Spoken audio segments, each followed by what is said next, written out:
আজকে শুধুমাত্র পুলিশ দিয়ে বা আর্মি দিয়ে আপনি নির্বাচন করতে পারবেন না। আজকে হোল জনগণকে আজকে নির্বাচনমুখী করতে হবে।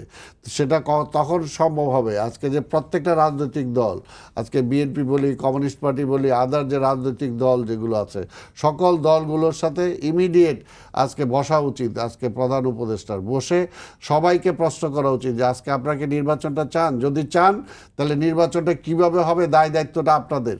আজকে আমরা যদি প্রত্যেকটা অংশগ্রহণকারী রাজনৈতিক দল আমরা যদি দায়িত্ব নেই যে প্রত্যেকটা সেন্টারে প্রত্যেকটা যার যার এলাকায় দায়িত্বটা আমরা নেব, সেখানে আমাদের ছাত্ররা যারা আছে, আমাদের শ্রমিকরা যারা আছে, কৃষকরা যারা, তারা সেই দায়িত্বটা নেবে যাতে কোনোভাবেই গণতন্ত্রটা কোনোভাবে আরও দূরে সরে না যায়।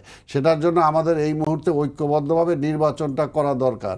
এবং এটার জন্য আমার আজকে মনে করেন আমি একটা উদার গণতান্ত্রিক রাজনৈতিক দল, আজকে কমিউনিস্ট পার্টি তারা সমাজতন্ত্রে বিশ্বাস করে, আজকে জামাত হয়তো একটা ইসলামী রাষ্ট্র তারা তৈরি করতে চায় বা সেই হিসেবে বিশ্বাস করে, কিন্তু এই মুহূর্তে সবার একটা জায়গায় আসতে হবে যে গণতন্ত্র।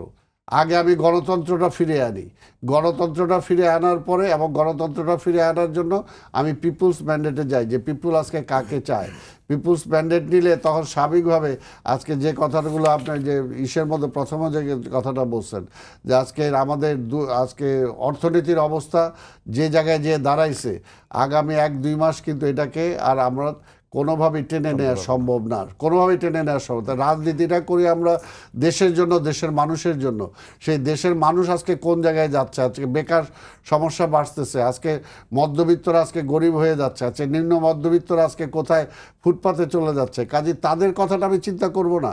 আমি কি আবার সেই ইসলামী নিয়ে ঝান্ডা নিয়ে আমি দাঁড়ায় থাকবো? আমি কি কমিউনিজমের ঝান্ডা নিয়ে দাঁড়ায় থাকবো? নাকি আমি আজকে একটা গণতান্ত্রিক ঝান্ডার তলে আজকে ঐক্যবদ্ধ হয়ে একটা গণতান্ত্রিক রাষ্ট্রের ব্যবস্থাটা আমি সৃষ্টি করব যাতে সারা বিশ্ব আমার পাশে আসে। এই মুহূর্তে সারা বিশ্ব আমার পাশে নাই, পরিষ্কার বলে দিছে তারা। যদি তুমি একটা নির্বাচিত পার্লামেন্ট না আসে, নির্বাচিত সরকার না আসে, তাহলে আমি তোমার পাশে দাঁড়াতে পারছি না।